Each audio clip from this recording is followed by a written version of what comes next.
So it's obvious this season has not gone the way Lamar Jackson wanted it to, but the way he's been talked about in the media over the last few weeks is just baffling. I mean, we are one season removed from his historic 2024 when he displayed just dual threat dominance. He was the first player in NFL history with 4,000 passing yards, 800 rushing yards in a season, along with 40 passing touchdowns and under 5 interceptions. The GOAT! Think about all the great quarterbacks throughout the NFL. None of them have ever had 40 passing touchdowns with only 4 interceptions. And Lamar did it while also being the best running quarterback in the league. And now all of a sudden, I'm seeing articles saying the Ravens season is riding on week 18, which it is, but that Lamar Jackson's future could be too. How is that even a question on whether or not you stay with him?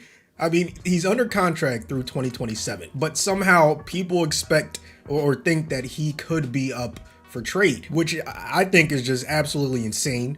Like, if you're asking whether you're keeping Lamar Jackson or John Harbaugh, who has won a Super Bowl, but Ravens fans, over in their subreddit, I've seen that they're getting kind of tired of him.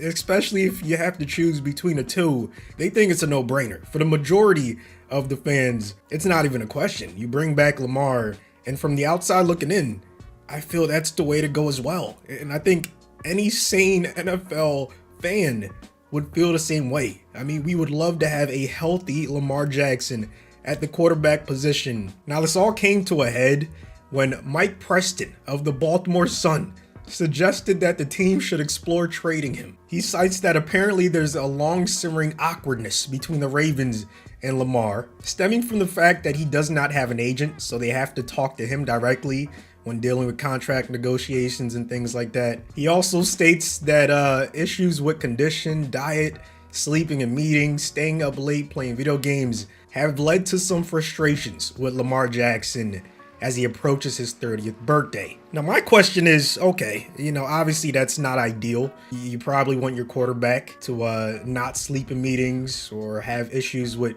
condition and diet and things like that, but nobody's perfect. Every quarterback has their qualms.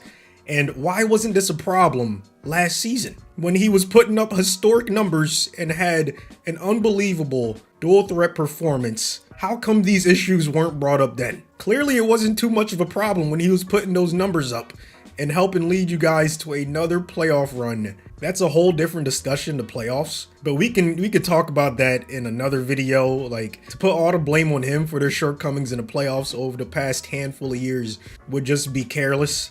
I mean, Mark Andrews, who I think is a really good tight end, I mean, he doesn't drop that 2-point conversion. Who knows what happens in that game? We go the year before when they played the Chiefs in the AFC Championship game. Zay Flowers fumbled inside the 5. I mean, there's a ton of different plays you can point to. Now, Lamar has not been perfect in the playoffs, but to put all the blame on him is just not fair. And if we're just talking regular season, when healthy, he's proven to be a top 5, if not top 3, in some years, maybe even the best quarterback in the league. So it was just baffling to see all of these different articles. I mean, from Fox Sports, we have Lamar Jackson trade rumors, 3 trade fits if Ravens move on from star quarterback. Now, I think the most obvious answer to what's going on this season is that clearly Lamar Jackson has not been 100% or even close to it since early in the season. Over on the Ravens subreddit, a user writes that Lamar did not suddenly fall off a cliff since last year.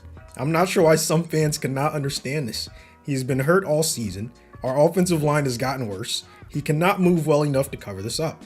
He finally looked like he was feeling better and adapted his game last night in reference to the game they played against the Patriots, and then he got another injury.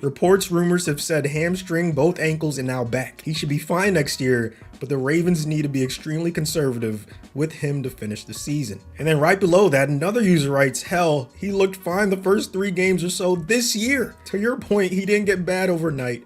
He's clearly been hurt. And if you go to the stats, go to ProFootballReference.com, first game of the season, lost by 1 point to the Bills, 14-19, 73% completion percentage, 2 touchdowns, 0 interceptions. Not to mention 6 for 70 and a rushing touchdown. Next game, they beat the Browns 41-17. He was 19 of 29, 65% completion percentage, 4 touchdowns, 0 interceptions. Only rushed for 13 yards on 2 attempts, but he was clearly dotting dudes up. And then in week 3, against the Lions, where a lot of people think he got hurt. 21 of 27, 77% completion percentage, 3 touchdowns, 0 interceptions, 35 yards on 7 carries. And then after that, he has one really good game when they played Miami, but his stats were up and down for the remainder of the season. I mean, this is a guy that they showed a graphic where he has 0 runs over 20 yards this season, which is honestly hard to believe. I mean, this is the greatest running quarterback, the greatest dual threat quarterback,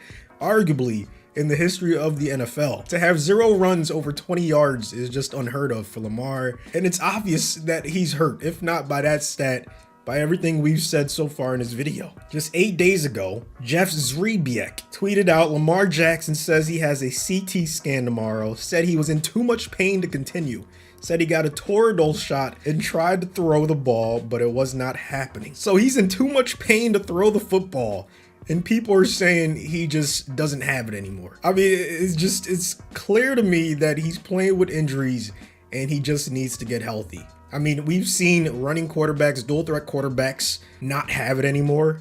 I mean, Cam Newton comes to mind. He was incredible. And then one injury to his shoulder. I believe it was TJ Watt. Cam was having the best season of his career. And then all of a sudden, TJ Watt speared him in the throwing shoulder. And after multiple shoulder surgeries later, he was a shell of himself. Now that was to his throwing arm. This is different. Lamar is dealing with back issues, hamstring, things like that.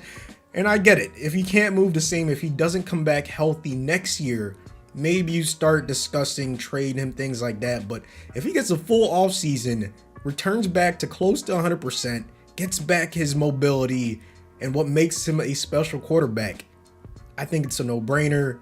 Now the Ravens have a ton of decisions to make this offseason. They still have a game this week that determines whether or not they even make the playoffs. So, in a few weeks from now, maybe Lamar is healthy enough to lead them on a deep playoff run. Maybe they get in after winning this week against the Steelers. Who knows what's going to happen?